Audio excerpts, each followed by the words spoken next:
Number one dans 6 régions pour le moment. À 10 jours des élections régionales, le Rassemblement national est donc en tête dans 6 régions, à peu près une région sur 2.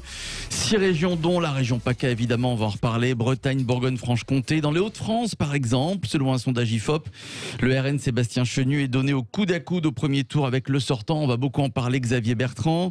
Dans le Grand Est, un sondage Ipsos donne vainqueur le RN Laurent Jacobelli devant le sortant Jean Rotner en 4 quadrangulaires. Le RN peut-il remporter beaucoup de régions? Ça, c'est la question que l'on vous pose sur les réseaux sociaux. Peut-il y avoir un raz-de-marée du Rassemblement national? Ce serait la grande surprise de ces élections.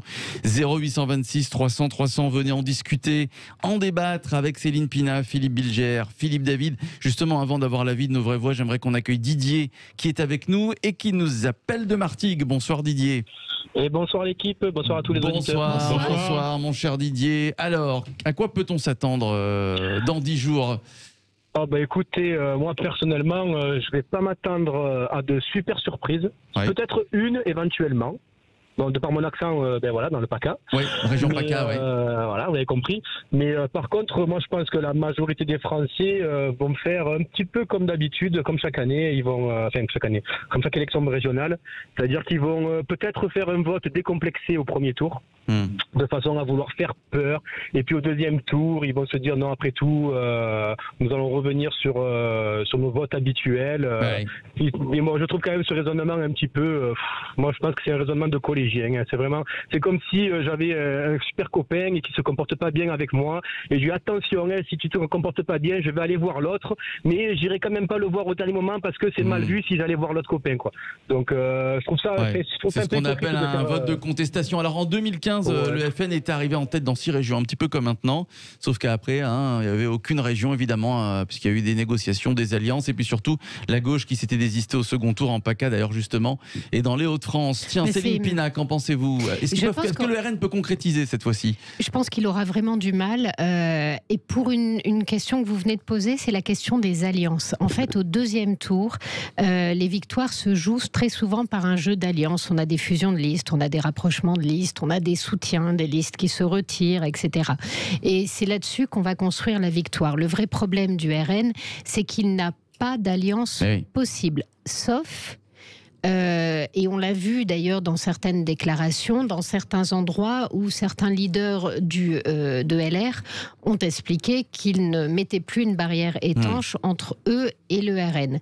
Mais à part dans ces cas-là très précis, il n'y a pas vraiment de parti avec lequel le RN peut s'allier. Donc à part la région PACA, peu de chances que franchement, le RN moi je pense que c'est très intéressant. Et on va voir aussi comment se porte le Front républicain.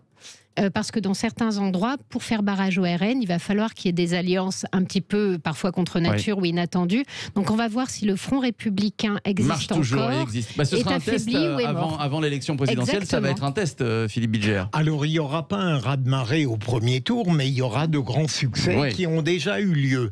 Mais je rejoins en grande partie Céline. Il faut bien voir que le deuxième tour va poser un problème, puisque la République en marche, constatant la fragilité du Front républicain, a décidé de ne plus appeler à celui-ci, mais de penser à une fusion technique entre les listes. Autrement dit, on élimine à peu près l'idéologie pour prétendre que pour l'opératoire, il faut que les listes fusionnent pour battre le Rassemblement national.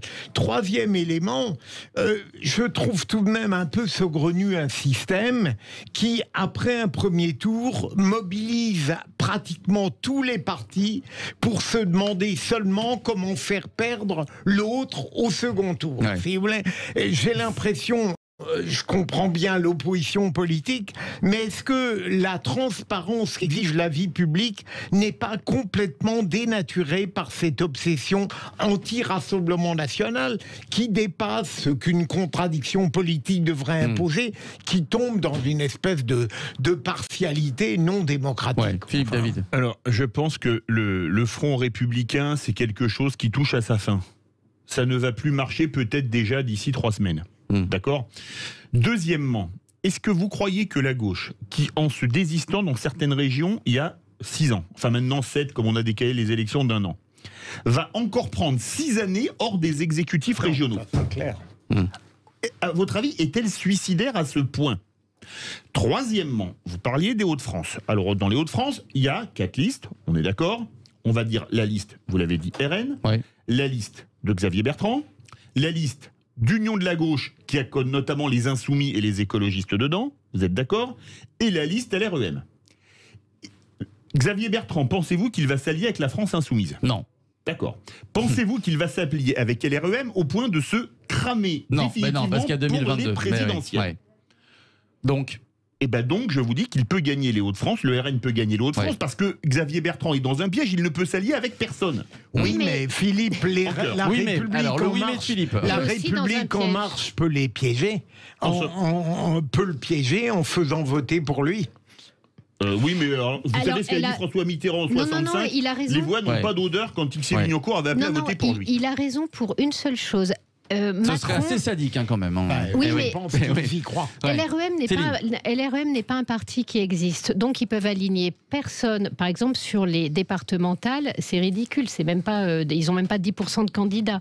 Ils savent très bien que sur les départementales et sur les régionales, ils vont se faire laminer. Donc il faut qu'ils prennent leurs pertes dès maintenant. En revanche, il y a un storytelling à installer sur les présidentielles qui est « Je suis le rempart contre Marine Le Pen ». Donc pour ça, ils pourraient même aller jusqu'à faire gagner Xavier Bertrand en demandant à LREM de voter pour Xavier Bertrand en disant « Regardez, quand il faut choisir, je préfère mettre mes intérêts personnels au rabais, faire passer un ennemi qui peut même me contester dans les présidentielles, parce que moi, vous voyez, je suis le rempart. » Il peut y avoir l'inverse, parce que la République en marche est très inquiète, parce que Macron a constaté que dans les sondages, Xavier Bertrand était davantage un bouclier contre l'RN que lui. Et quand on va à l'autre bout de la France, en PACA, là maintenant en PACA, LR dit qu'elle est prête à s'allier avec la gauche, sachant que l'électorat LR de PACA est franchement très à droite. Est-ce que vous croyez que les électeurs LR qui auront voté au premier tour pour, comment il s'appelle, Renaud Muselier, vont voter pour une alliance avec la gauche? Sur PACA, moi je trouve que c'est vraiment... on va demander à Didier qui habite en PACA. Didier. C'est The Test. Didier. Didier est parti. Très bonne analyse. Didier est parti. Oui. Alors, ce que j'aurais aimé savoir, c'est si Didier allait voter, parce qu'on n'a pas parlé encore de l'abstention. Est-ce que les Français vont aller voter? C'est le premier parti. Ben oui, c'est le premier parti. Et bizarrement, elle passionne ces régionales, mais peut-être pas pour de bons motifs. Allez.